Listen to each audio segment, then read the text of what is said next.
Okay, we're going to pick up where the last video left off. Again, we're talking about using that table A to kind of find the area between two z-scores. We're going to take a look at working backwards with the table, because we know that when you are in the table, okay, when you are in the table here, that it is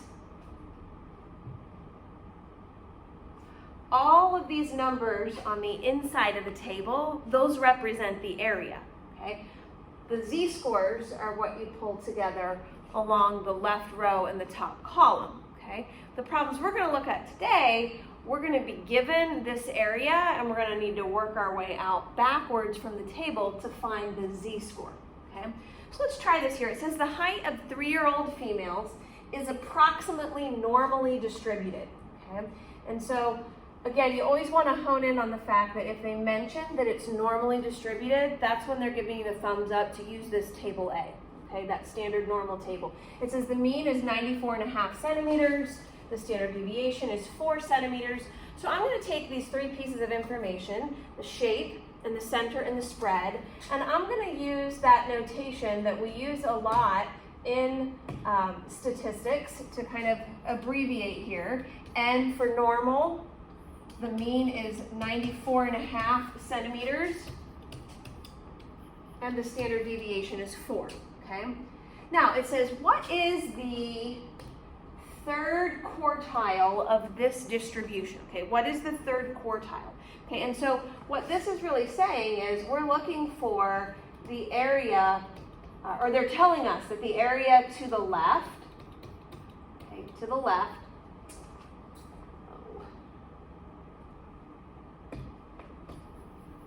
okay, the area to the left here is 0.75. That's what they're telling us when they say, what is the third quartile, okay? So let's go ahead and sketch our bell-shaped normal curve here. Okay, we can certainly place down the center that the mean is 94.5. We could mark off standard deviations out 1, 2, and 3 on the left and the right. And I'm going to go ahead and do that for us quickly by adding 4 and subtracting 4. We would get these values here, 98.5, 102.5, and 106.5. Okay, over here, 90.5, 86.5, and 82.5. Okay. Now, what the question is actually asking is it really wants to know what's the height that's falling in the third quartile. So we're trying to figure out which measurement down here would include an area to the left of about 75% of the data, okay? Now, keep in mind, these are not z-scores, these are the heights, okay? But let's go ahead and flip back to table A here, okay? Let's take a look at table A. Oh gee, I'm all out of whack here.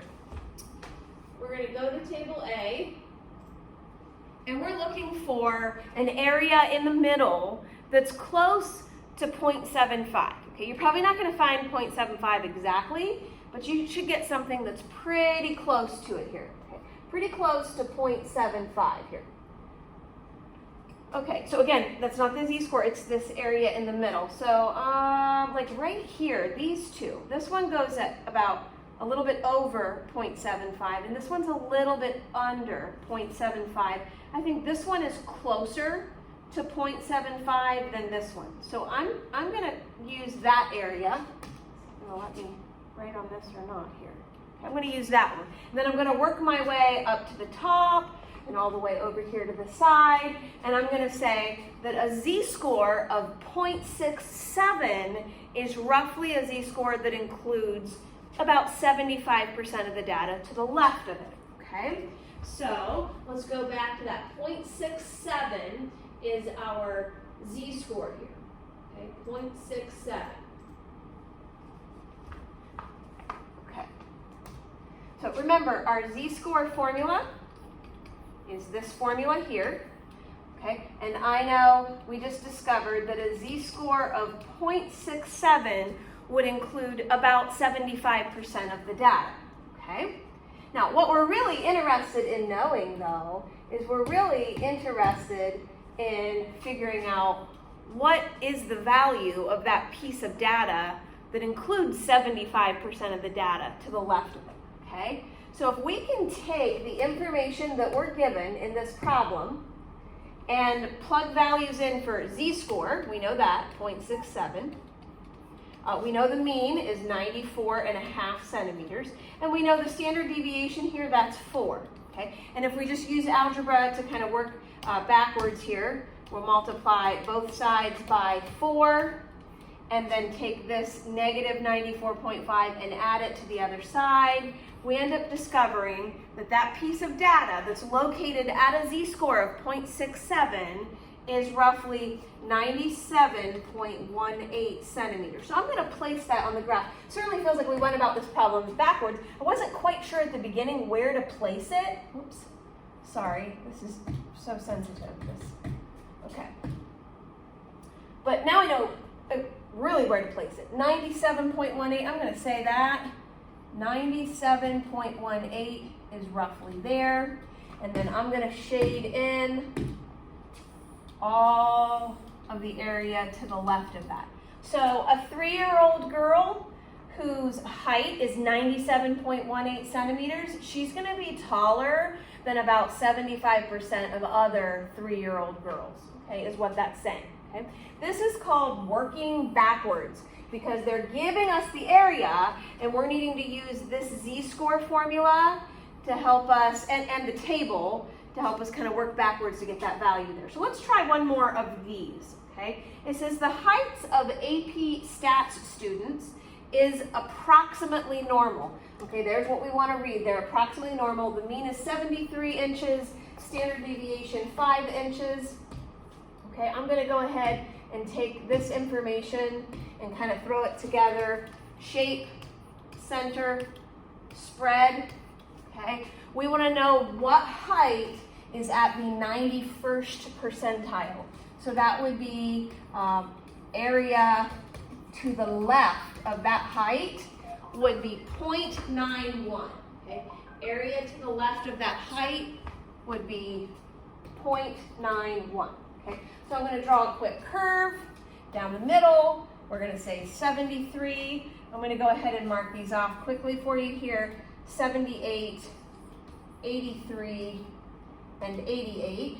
Out 3 standard deviations. On the left, we got 68, 63, and 58 standard deviation, or 58 is the 3rd standard deviation to the left there. Okay, my z-score formula, we know it looks like this. Okay, but I need to figure out what is the z-score that includes 91% of the data to the left of it. So again, we're going to go back to our table. Okay, looking at this table, we want 91%. Okay, so I'm seeing some of the 90s right here. Let's see, 91%. Okay, they're falling right in here.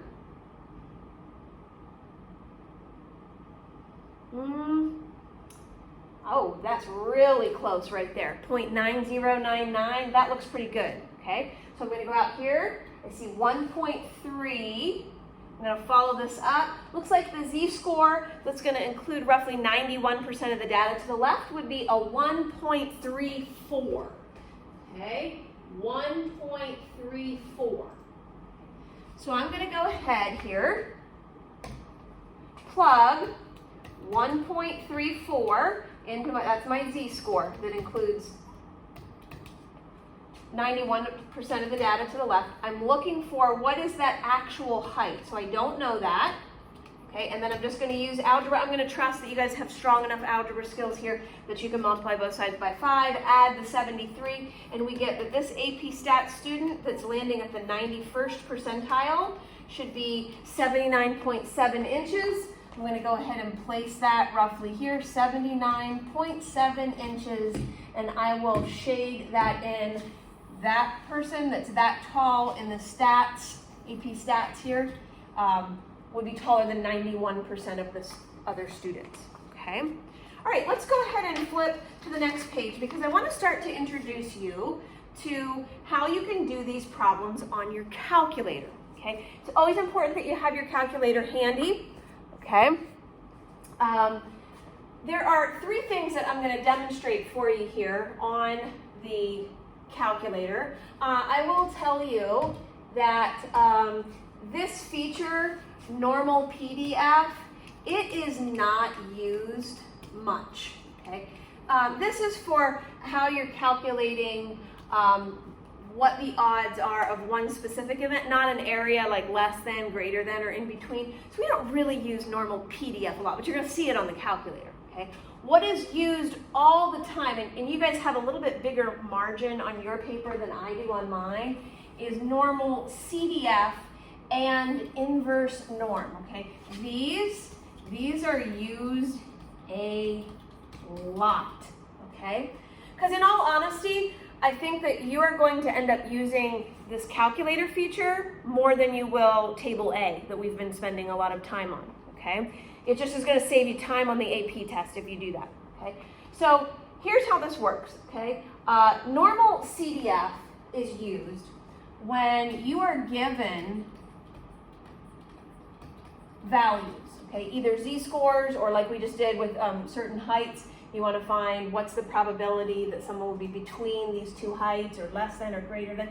You're given the values or a value and you need to find the area under the curve, okay? Or to the left of the curve or to the right of that value there, okay? CDF, the C stands for cumulative. PDF, the P stands for precise, like just at exactly one value, okay? Now, here's how this was going to work. It's going to look like this. This should be a negative right there, okay? How this is going to look on your calculator, or what you're going to write down, I should say, and I'll show you how to do this, but Normalcdf, okay? And then you're going to need to put in 4 inputs. Okay, 4 inputs, and it would have to be in this order, okay? The left input is the lower boundary. What's marking the left side of where the shaded area is? Now, if that shaded area goes all the way back into a tail, well, then you use negative 10,000 as your lower boundary, okay? Your next value is the upper boundary. Okay, what's marking off where the area stops on the right side? Again, if it goes all the way up into the right tail, then you just use 10,000 for the right side, okay? And then the mean of your distribution and the standard deviation of your distribution, okay? When you input that and press enter, it will give you the area or the probability of values falling in between those values, okay? Okay, let's try that. Before we look at InvNorm, let's try that with a problem we've actually already done. Okay, you're going to see how easy this is on the calculator. Okay, this is back to the Tiger Woods example. It says he hits his driver. The distance the ball travels can be described as... Okay, so we're going to try this calculator feature, Normalcdf, on a problem that we've actually already done. Previously, we had done example 4, this Tiger Woods problem. But when we did this problem, let me just read through this here for you. We had said that Tiger Woods hits his driver. The distance the ball traveled can be described as a normal distribution with his average distance is 304 yards and the standard deviation is 8 yards. Okay, the question is, what % of Tiger's balls travel between 305 and 325 yards. Okay, if you remember when we did this problem before, we changed each of these distances into z-scores, and then we went into the standard normal table A, and we found the area to the left of each z-score, and then we subtracted that to get what the area is. When you use the calculator, you save a lot of time, okay? So here's what we're looking for here. I'm not going to change these values into z-scores at all, Okay, I'm just looking for what's the distance, or excuse me, what's the probability that the distance, so I'm not using a z here, I'm going to use an x to represent the distance, would be between 305 and 325, and I'm going to use that normal CDF feature. Okay, again, keep in mind that feature requires 4 inputs. You have to write them down here, okay? The first input is the lower boundary, okay? So if you were to picture, again, just a graph here of this, 305 is maybe there, we'll say 325 is here. We're looking for the area in between those. My lower boundary is 305 and my upper boundary is 325, okay? The last 2 inputs are the mean and the standard deviation for the group of data. So the mean is the 304, the standard deviation is the 8. If I stopped right here and typed this in and wrote my answer down on the AP test, you would not be given credit for that, okay?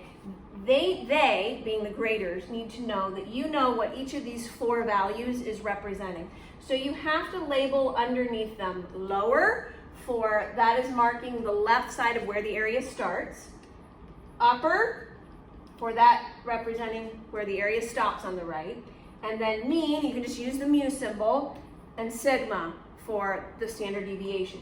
If you fail to label those inputs underneath, you will not be given credit for the problem, okay? So this is how this is gonna look on the calculator. Where you're gonna find this on the calculator is you're gonna press the second button, and then you're gonna hit this vars key, okay, which means you're really picking the distribution feature. Okay, you'll notice option number 1 is that normal PDF. That's what we don't really use a lot. We want the accumulation. We're looking for an area here. We want normal CDF. So you're gonna come down, you're gonna pick option number 2. I have a newer calculator, which is nice because the newer calculators tell you what to input. Older calculators are just going to write normal CDF with a parenthesis, and they're just gonna have a flashing cursor there, and it's up to you to know what you need to type. Okay, when you type on the older calculator, you will have to put a comma in between each of the inputs. Okay, we said the lower boundary was 305, the upper boundary was 325, the mean was 304, and the standard deviation was 8. Okay, I'm going to come down, click paste, and hit enter, and this is going to tell me roughly 44.6% of his drives land between 305 and 325. And if you look at what we had, I think said previously when we did this problem, I think we had said that it was roughly 44.6% of his drives fell in that distance there, okay? So much faster to do this. Is going to save you a lot of time on the AP test, the time test, to use this calculator feature, and I encourage you to do that, okay? Now, I'm just going to demonstrate something here for you. There would be no reason on this problem for why we would change these 2 distances into z-scores, but just to illustrate this for you, had these distances, the 305 and the 325, been changed into z-scores, which we had done in example 4, okay? So if we change these into z-scores, I believe these were the z-scores that we had, okay, you can still use normal CDF. Okay, again, we need to put our 4 inputs here. I'm going to go ahead and put my labels underneath. Lower, upper, mean, and standard deviation. Now my lower boundary, I'm talking about z-scores, would be 0.125. Upper boundary, 2.625. Here's where you have to be careful. For the mean, this is talking about the z-scores, not this set of data. The mean of z-scores is always a 0, and the standard deviation of z-scores is always a 1. And if you go back and you type in second and hit the vars button and pick normal CDF and enter this in, you're going to get the exact same answer, 44.6%. Okay? Okay, so now let's look at example 8 here. Okay, we're going to do this on the calculator. I'm going to read through it here first, and then I'll show you the feature on the calculator for a problem like this. So Susie bombed her recent AP Stats exam. She scored in the 25th percentile. Okay, It says the class average was 170, the standard deviation was 30. We're going to assume that the scores are normally distributed. So that means I can kind of abbreviate all of that information nicely by writing it like that, okay? Okay, you should not be using the standard normal table. You should never use these normal features on the calculator unless the problem gives you the rights to do that, which means they've described the shape of the distribution as being normal, okay? Now, the question is, what score did Susie get on the exam, okay? They don't tell us what her score is, they just tell us how she did compared to other people in her class, okay? So I'm gonna go ahead and just sketch a small normal distribution here. I know the mean is 170, and I'm just gonna totally eyeball this and say that roughly, like right here would be, I don't know what that score is, but I'm gonna call all that area to the left of that. That area would be 0.25 or the 25th percentile. Okay, Susie's score is gonna be right there, and that's what we're trying to figure out. Okay. Now, when we did this problem before, I think we went into the table, we were looking for that area, maybe 0.25 in the middle, and then we worked our way out and up to get the z-score, and then we worked backwards with the z-score formula to get Susie's score. Okay, I'm going to show you the calculator feature known as inverse norm. Okay, and you use inverse norm if the problem is giving you the area, okay, if you're given the area and you want the exact value. Like we know the area to the left of Susie's score is 0.25, but we don't know what her exact score is, okay?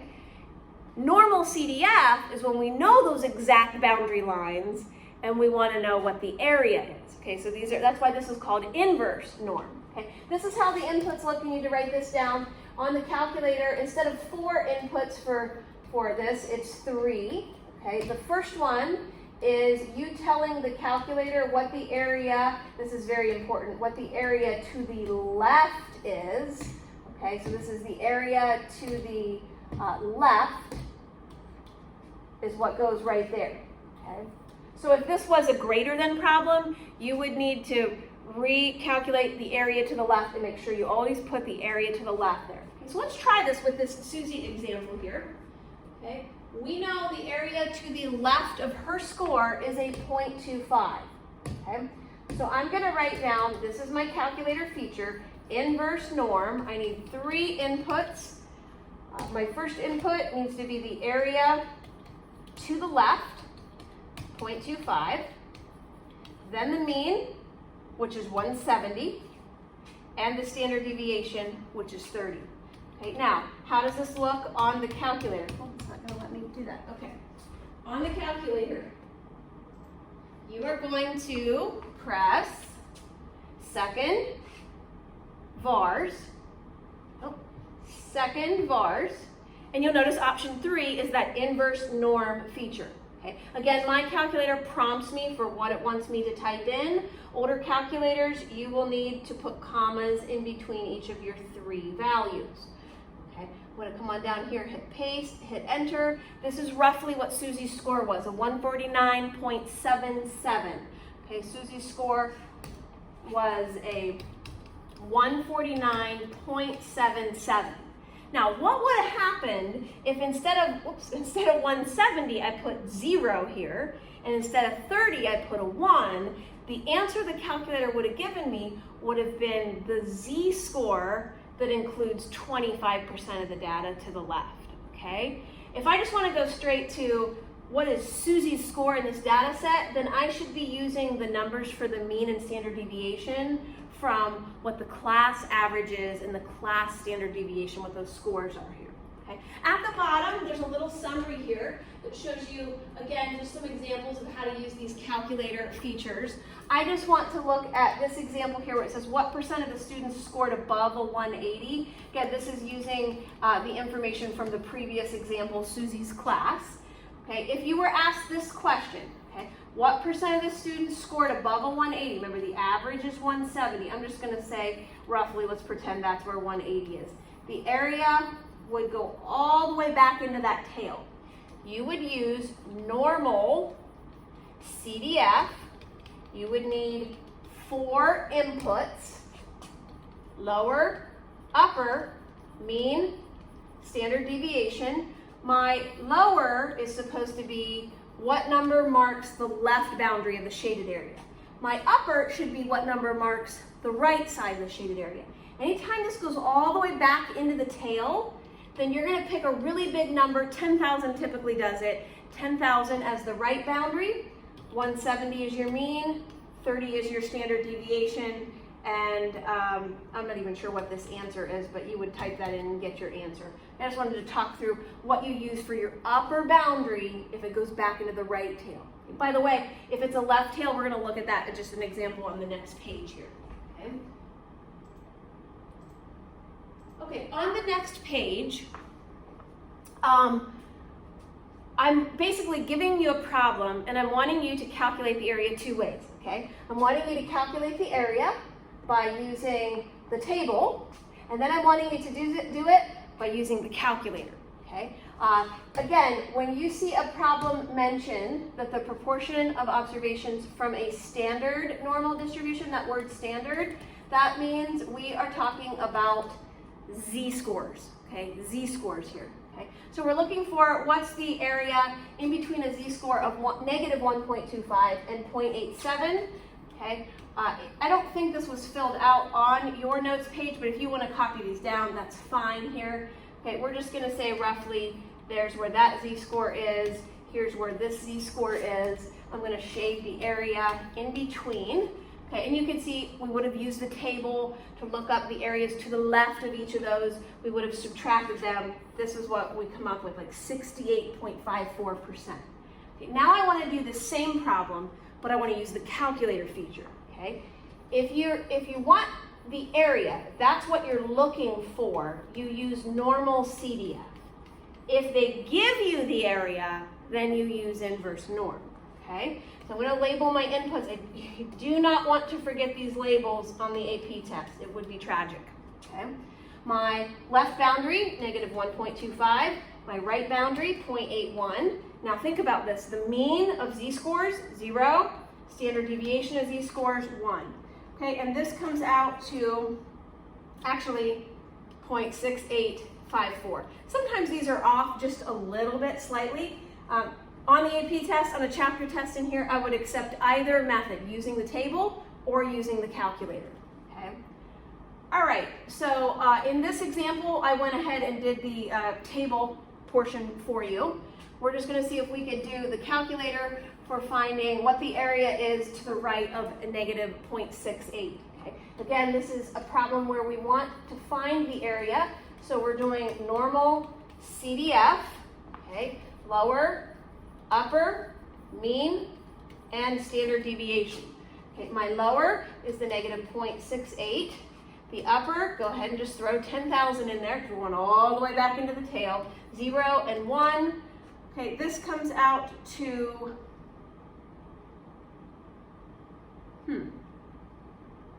let's see here. Why is this off so much? I wonder if I have that wrong.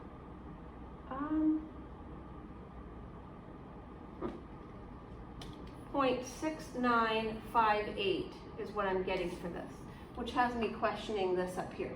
Okay, I'm going to skip over that here. But these answers, it's okay if they're off. They probably shouldn't be off by that much though. Okay. All right, and let's go ahead and look at this last one because this one has the shading on the left tail that I want to look at with here. So again, with the normal CDF. Okay. Okay, but here's the difference since we're shading back into the left tail. Okay. The lower boundary is now negative 10,000. Okay, because we're going all the way back into the left side and into the negatives. The upper boundary is the negative 1.48. I'm using 0, I'm using 1, and this one does come out to 0.0. It comes out to roughly the same thing, 0.0654. Okay. All right, that brings this video here to a close.